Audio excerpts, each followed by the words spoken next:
topic is letter from teachers. Did you want the group time allotment? 5 minutes? Please.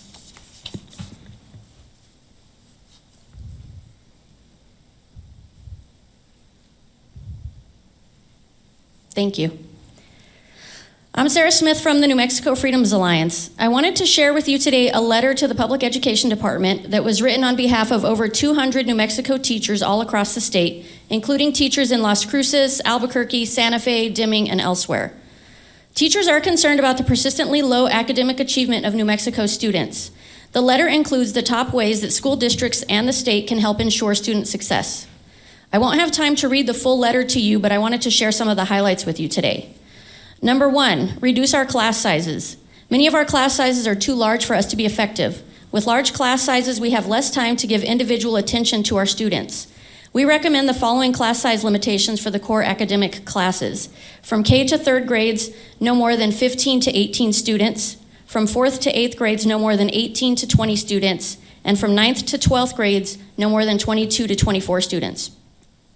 Number 2, end social promotion. In some schools, all children are advanced to the next grade each year regardless of whether students are ready academically.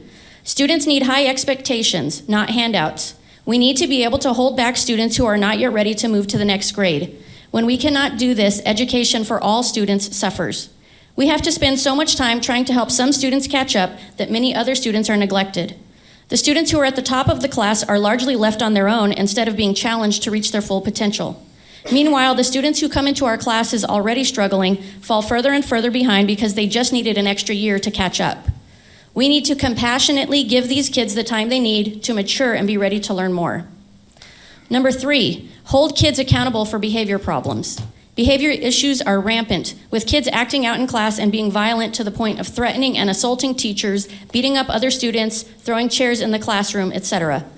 Substance abuse issues are also widespread. Students who go to school to learn have their education interrupted incessantly. Student behavior problems are also a huge reason why many teachers are leaving the profession. Teachers need to be respected, and students who do not show that respect should receive swift, sure discipline.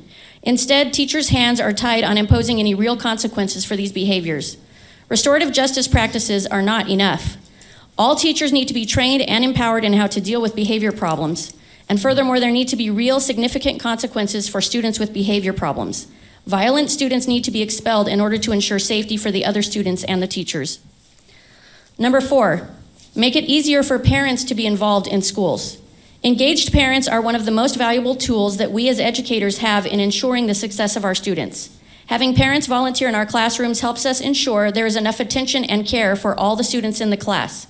However, it has become increasingly difficult for parents to be present on campus and in our classrooms, such that parent participation has decreased noticeably over the last few years. We understand there are security concerns. However, there needs to be a better balance that will allow more parents to volunteer and be involved in our schools. Number 5, allow teachers to focus on the academic basics instead of continually adding more topics. Teachers are given so many areas to focus on that the core academic subjects can lose their high priority. Too many programs and politics are being added into our teaching workload. We need to be able to focus on the core subjects of reading, writing, and math to ensure that our students are prepared for their futures. Lastly, we need you to take ownership for worsening educational outcomes through your COVID policies. Our education system was already struggling prior to 2020. On top of that, the COVID school closures, mask mandates, and vaccine mandates over the last few years have further stacked the deck against success in New Mexico schools. Many students fell behind and are still struggling to catch up. School closures, remote learning, and mask mandates impeded the learning of crucial skills such as reading and math. They also had serious negative effects on children's ability to learn communication and facial expressions, as well as their emotional health. You need to take ownership for these harms and ensure that this is never allowed to happen again. We are on the front lines of education in New Mexico. There is much you can do to help us succeed. We urge you to implement the changes we are recommending for the good of New Mexico's children.